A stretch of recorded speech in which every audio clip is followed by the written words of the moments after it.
Well, this is awesome. Let's go get some metal dug out of our eye.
Isn't that nice?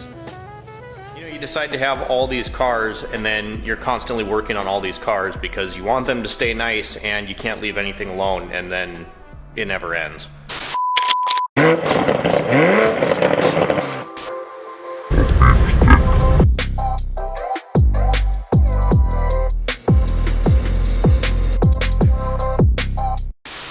Welcome back, guys. Just wanted to go over a few things today. We're going to talk about PPE, as you probably guessed by the beginning of this video. We're almost heading into the new year, so just kind of a relaxed, little laid-back video today. Talk about a few things coming up for the Acura, Mountaineer, Mazda project. We have too many projects, but we're going to get into that right now.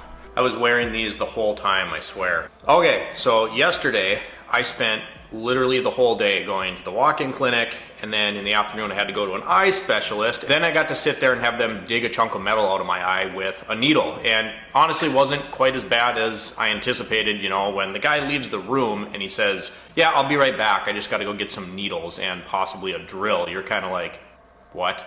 I just kind of wanted to give a PPE reminder here. We've been busy. The Acura, that's going to get its own video. We're working on redoing a few things for that. So I just wanted to get it disassembled so we can get into that in a future video now going into 2026. Wash the Mountaineer down again. Having all these vehicles and keeping them nice, two completely separate things. It's a lot of work. So I had this idea.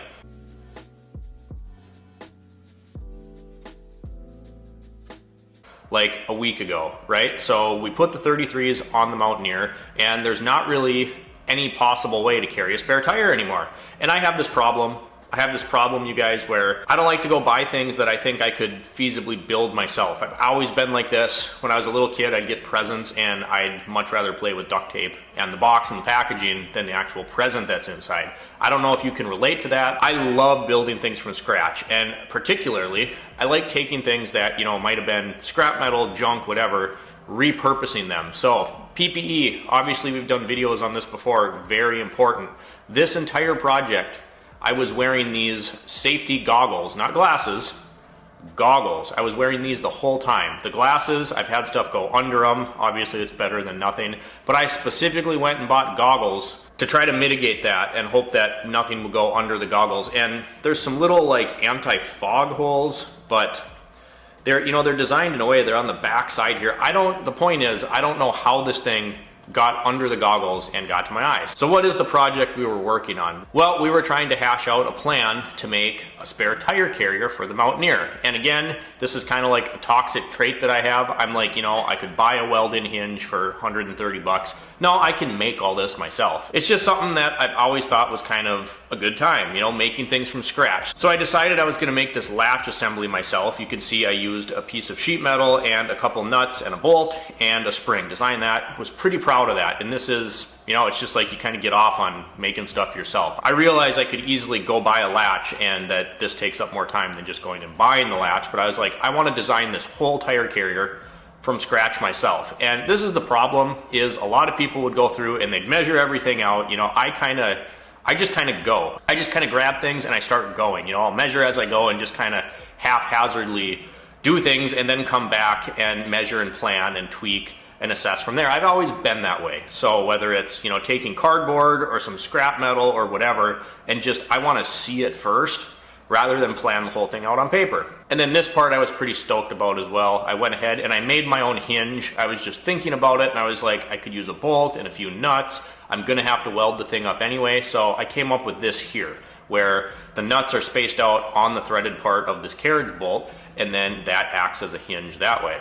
So anyway, I spend like a day and a half just going through and tweaking this, and I'm cutting and grinding and welding, and I'm wearing these the entire time. I was wearing these, you know, like this, and I actively felt the chunk of metal get up in there somehow. And, you know, it wasn't excruciating pain, it's just something got in my eyeball. Didn't think much of it, thought I blinked it out.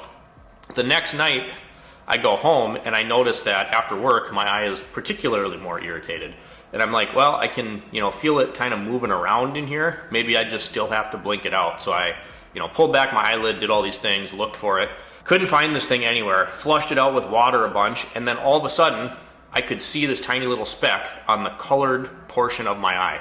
I could see it right there next to my pupil on the colored portion of my eyeball. I'm like, okay, that's great. It moved, I can see it. Tried to get it with like a corner of a piece of tissue paper and then a Q-tip, and then after I couldn't get it, I was like, okay, this thing might actually be stuck in my eyeball, and it's so close to my pupil that I'm not gonna touch this thing, I'm gonna leave it alone, and I'm gonna go in the morning, I'll go to the walk-in. So I lay down for the night, and ironically, it's much worse when I close my eye. I close my eye to go to bed, and then it's just burning and hurts, and it's just, I wouldn't really say hurt, just so irritating that I couldn't sleep. So we get to about midnight, and I sit up in bed, I'm like, I can't take this anymore. I drive to the store, I get a saline eye wash kit, I try that, I get some eye drops, I put those in there, makes it worse, so then I rinse that out with the saline. The next morning I go to the walk-in. And they're like, okay, yeah, we can see that little chunk in there. We're gonna refer you to an eye specialist and they'll get it out that way. That was like 2 hours later, go to this eye specialist. I get there, doctor was really cool. From what I gathered, he was actually the guy that does like LASIK and stuff for people. So I felt pretty confident sitting there. And they do all these tests. I don't know if you've ever heard of a pressure test on your eye, but basically they take this rubber stick and they tell you to hold still. They put numbing eye drops in and then they just like stab your eyeball. And the whole time the nurse is doing this, she's like, can you stand still please? Don't flinch, don't blink. And I'm like, I'm sorry, you're poking my eyeball with a rubber stick. You try it, like, you're gonna blink. I'm trying my best here. She gets me into the doctor and he comes in, he gets the thing out of my eye and then with a cotton swab and he goes, oh, there's actually a rust ring in there, and explains to me that this thing had dug itself into my cornea and that's why it wasn't moving. And he's like, yeah, so I have to get that rust ring out. And I'm like, you know, how do you do that? He's like, I'll be right back. I'm gonna go get some needles.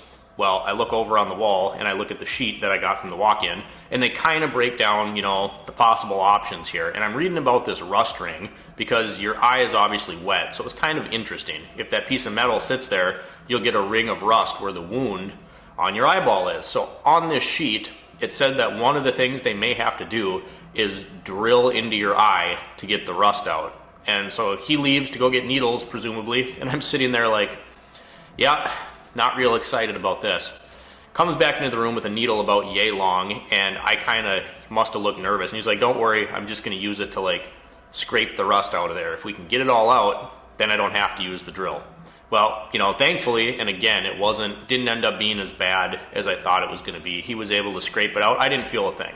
And, you know, other than my eye being a little irritated now and having some medicated drops, everything was pretty good. But my point is, you guys, I was doing everything, you know, as right as I possibly could. It wasn't like I had my safety squints going. This stuff, the universe is going to mess with you. How this piece, and I even asked him that. I'm like, how in the world did this piece get under the goggles? And he said, you know, it could have been that it was inside there and then you wiped your eye. And I said, no, I physically felt it like go into my eyeball. He basically said, you know, these things are so small, it could have gotten past the seal, it could have went in one of those vent holes and bounced off the lens. My point is, you're taking, you know, you're presuming a risk anytime you're doing this. So to reduce the risk of injury, you know, as much as possible, do stuff like this. I'm gonna go out and actually replace all of my discs, with metal diamond cut discs. I don't care. I don't like the organic discs that have a possibility of, you know, exploding in your face or catching on the edge of a piece of metal. I don't like that. And the metal diamond, like Diablo blades or Lennox makes some, they're a little more expensive, but I like the idea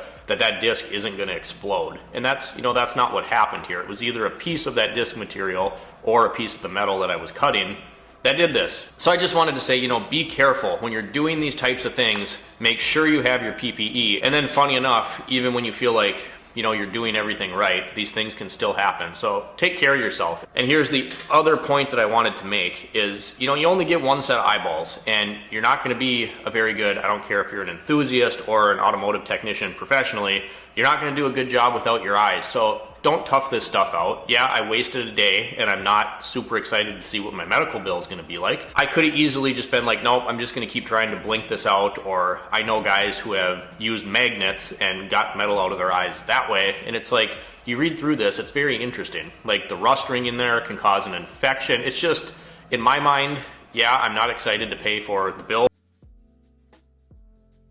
Great time for the memory card to die, but I was just about done anyway. My final point here was, yeah, you could have toughed this out and tried to do all that yourself. You risk infection, you risk a whole bunch of other things, you know. Your eyes, something you probably shouldn't mess with. You only get two, and you should probably take care of them. Just a quick little video today, you guys. It's New Year's Eve. We're gonna wrap up here in the shop today. I hope you guys all have a great end of your year and a good start to 2026. If you enjoyed today's video, drop me a comment down below, like and subscribe if you have not already. And as always, we'll catch you next time.